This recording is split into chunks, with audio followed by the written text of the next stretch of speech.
Hello hi friends, very good morning. I am Madhu.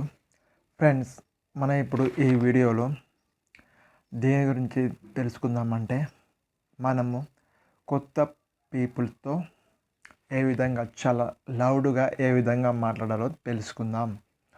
First of all generally మనం ఈ communication స్కిల్స్లో ఎలా వింటుంటామంటే మనము కొత్త వారితో మనం వారి కళ్ళలో చూసి మాట్లాడాలి, లేకుంటే ఫేస్ టు ఫేస్ చూసి మాట్లాడాలి అని అంటారు.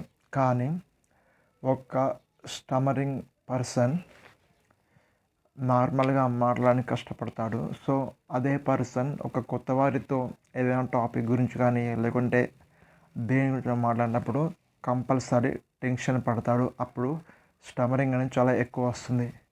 దీనిని మనం ఏ విధంగా తగ్గించాలంటే ముందుగా మీరు మాట్లాడేటప్పుడు చాలా ప్రశాంతంగా మాట్లాడాలి. మరియు మీరు వారి కళ్ళలో చూస్తూ మాట్లాడకం కాకుండా వారి నుదుటి పైన అంటే ఇక్కడ వారి యొక్క నుదుటి పైన చూస్తూ మాట్లాడండి. అప్పుడు మీరు ఫియర్లెస్గా మాట్లాడగలుగుతారు. అండ్ మళ్ళీ ఇంకోటి, మీరు స్ట్రేట్గా ఉండి మాట్లాడాలి. ఎలా అంటే ఇలా స్ట్రేట్గా ఉండి మన హెడ్ అనేది కొంచెం ఇలా మా పైకి అని హాయ్ చెప్పండి. I am Madhu. My hobbies are playing volleyball, shuttle, cricket. ఇలా మీరు మీ యొక్క హెడ్ అనేది ఇలా పైనకి పెట్టి మాట్లాడితే మీకు స్టమరింగ్ అనేది చాలా తక్కువ వస్తుంది. మీకు బ్రీతింగ్ అనేది కూడా చాలా ఈజీగా మీకు వస్తుంది. ఇలా హెడ్ అనేది ఇలా పైకి ఇలా పెట్టి హాయ్ చెప్పండి, ఐఎమ్ మధు, ఇలా చేయడం వల్ల మీకు చాలా చాలా ఈజీగా వస్తుంది. ఓకేనా ఫ్రెండ్స్? మరి ఇంకోటి, మీరు daily morning and evening breathing exercise అనేవి కంపల్సరీ చేయండి. ఎందుకంటే అలా చేస్తేనే మీ యొక్క బ్రీతింగ్ని కంట్రోల్ చేయగలుగుతారు. అలా కంట్రోల్ చేయడం వల్ల మీరు ఫ్లూయెంట్గా రాను మాట్లాడగలుగుతారు. ఓకేనా ఫ్రెండ్స్? మనము మరొకసారి ఈ బ్రీతింగ్ ఎక్సర్సైజ్ అనేది చూద్దాం.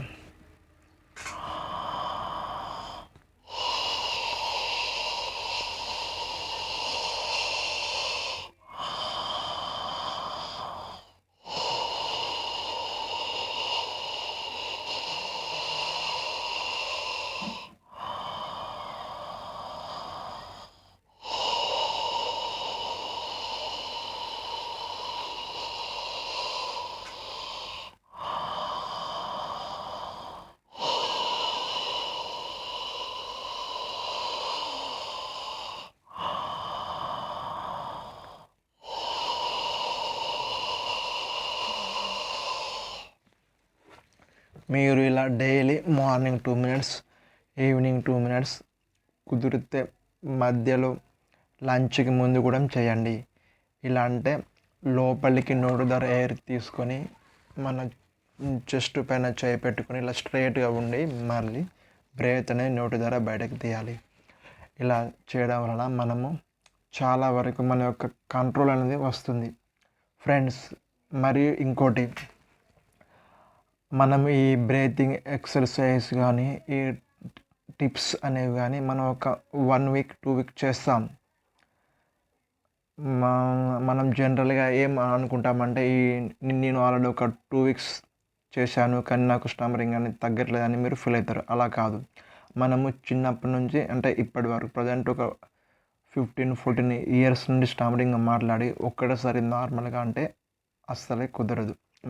మనం రెగ్యులర్గా కంటిన్యూస్గా 3 months బ్రీతింగ్ ఎక్సర్సైజ్ ఎవ్రీడే చేసి ఈ యొక్క టిప్స్ని చేస్తే అప్పుడు 50-70% వరకు మీరు యొక్క స్టమరింగ్ని తగ్గించవచ్చు.